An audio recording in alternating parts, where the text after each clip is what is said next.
Okay, if you want to change username on Mac, you should click on this Apple icon first and then click on System Settings. In a new window, you should locate User and Groups. Okay, so here you can see usernames, and if you want to change password, you need to select username, and on this username right click and click on Advanced Options.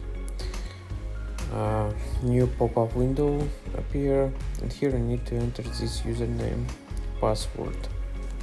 So here where you can see a full name, you are able now to change Mac username.